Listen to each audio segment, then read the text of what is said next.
Au commencement de son ministère, Jésus manifesta la gloire de Dieu par des signes et des prodiges. Le premier miracle rapporté est celui qui eut lieu dans un mariage à Cana en Galilée. On manqua de vin et sa mère Marie l'informa de la situation. Jésus demanda alors que l'on remplisse d'eau de grandes jarres de pierre. Quand le maître du repas goûta ce qui était puisé, l'eau s'était changée en vin de la meilleure qualité. Ce signe montra sa puissance et ses disciples crurent davantage en lui. Un autre jour, à Capernaüm, un officier du roi, dont le fils était malade à la maison, vint trouver Jésus et le supplia de venir guérir son enfant. Jésus lui dit que son fils vivrait. L'homme crut à cette parole et retourna chez lui.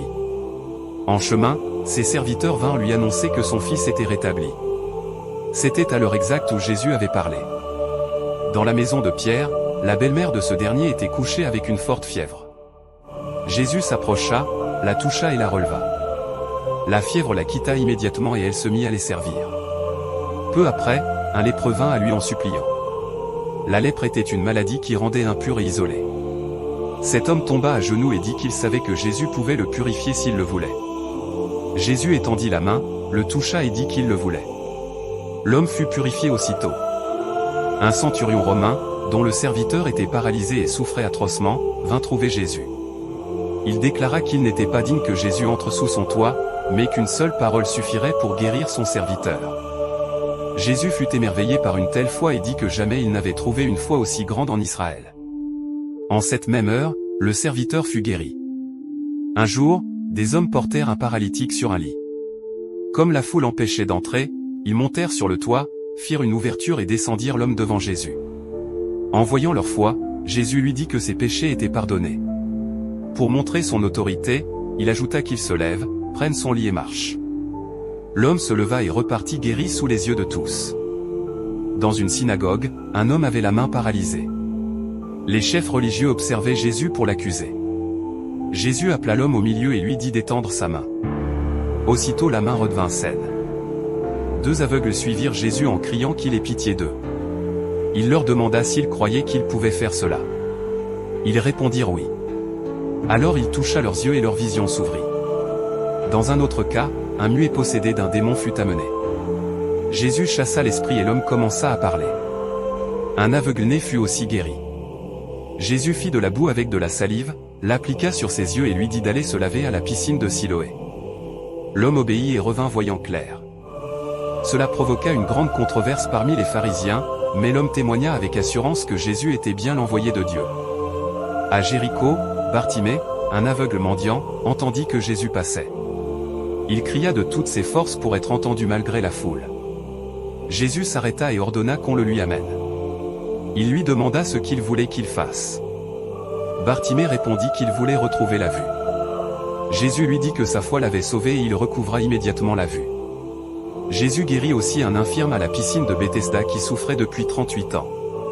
Il lui dit de prendre son lit et de marcher, et l'homme fut guéri à l'instant. Une femme était courbée depuis 18 ans, incapable de se redresser. Jésus la vit dans la synagogue et déclara qu'elle était délivrée de son infirmité. Elle se redressa immédiatement et glorifia Dieu.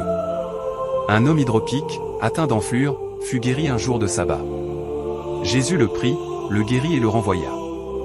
10 lépreux vinrent aussi à sa rencontre. Jésus leur dit d'aller se montrer aux prêtres. En chemin, ils furent tous purifiés. L'un d'eux, un Samaritain, revint en glorifiant Dieu et Jésus déclara que sa foi l'avait sauvé. Jésus guérit également l'oreille de Malchu, un serviteur du grand prêtre, que Pierre avait tranché lors de l'arrestation. Malgré ce moment dramatique, Jésus toucha son oreille et la rétablit. Un autre signe fut la délivrance d'un homme dans la synagogue de Capernaüm. Il avait un esprit impur qui criait contre Jésus. Celui-ci le réprimanda, ordonna au démon de sortir, et l'homme fut libéré. 2 démoniaques dans le pays des Gadaréniens furent aussi délivrés. Les esprits qui les tourmentaient étaient nombreux et furent envoyés dans un troupeau de porcs qui se précipita dans la mer. Un père amena son fils qui souffrait d'un esprit muet et violent. Les disciples n'avaient pas réussi à le délivrer. Jésus reprit la situation, ordonna à l'esprit de sortir et l'enfant fut rendu guéri à son père. Une femme syrophénicienne vint supplier pour sa fille possédée. Bien qu'elle fût étrangère, sa foi persévérante toucha Jésus et sa fille fut délivrée. Jésus a aussi ressuscité des morts. Dans la ville de Naïn, il rencontra un cortège funèbre. le fils unique d'une veuve était mort. Ému de compassion, il toucha le cercueil et ordonna au jeune homme de se lever. Celui-ci se leva et fut rendu à sa mère. Jaïru, un chef de synagogue, vint supplier Jésus pour sa fille malade. Pendant qu'ils allaient, la fille mourut. Jésus entra dans la maison, prit la main de l'enfant et dit qu'elle se lève. Elle se leva et fut rendue à ses parents. Lazare, ami de Jésus, était mort depuis 4 jours. Jésus se rendit au tombeau et, après avoir prié, cria d'une voix forte à Lazare de sortir. Le mort sortit vivant, encore lié de bandelettes. Jésus démontra aussi sa puissance sur la nature. Dans une barque avec ses disciples, une tempête violente se leva. Les vagues menaçaient de les engloutir.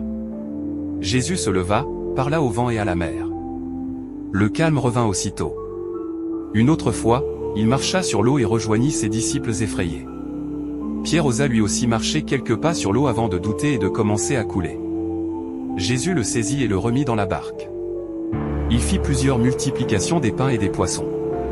Avec 5 pains et 2 poissons, il nourrit une foule d'environ 5000 hommes, sans compter les femmes et les enfants. Tous mangèrent à satiété et il resta 12 paniers pleins de morceaux. Plus tard, il nourrit encore une foule de 4000 hommes avec 7 pains et quelques poissons. Tous furent rassasiés et il resta des paniers de nourriture. Un autre signe particulier fut la pièce trouvée dans la bouche d'un poisson pour payer l'impôt du temple. Jésus envoya Pierre pêcher et le premier poisson qu'il prit contenait une pièce d'argent suffisante pour payer pour eux deux. Un jour, Jésus ayant faim vit un figuier qui ne portait pas de fruits. Il le maudit et le lendemain l'arbre était desséché jusqu'aux racines. Ce signe enseigna à ses disciples la puissance de la foi. Après sa résurrection, Jésus apparut à ses disciples au bord de la mer. Ils avaient pêché toute la nuit sans rien prendre. Sur son ordre, ils jetèrent le filet du côté droit et le tirèrent plein de poissons. C'était une nouvelle pêche miraculeuse qui leur rappela l'appel qu'ils avaient reçu au début. Ainsi, les évangiles rapportent environ 37 miracles distincts accomplis par Jésus. Ces signes sont des témoignages de son autorité divine, de sa compassion pour les malades, de sa puissance sur les démons, sur la mort, et sur les éléments de la nature. Cependant, les témoins ont reconnu que ce ne sont là qu'une partie des merveilles qu'il a accomplies, car s'il fallait écrire tout ce qu'il fit, le monde ne pourrait contenir les livres.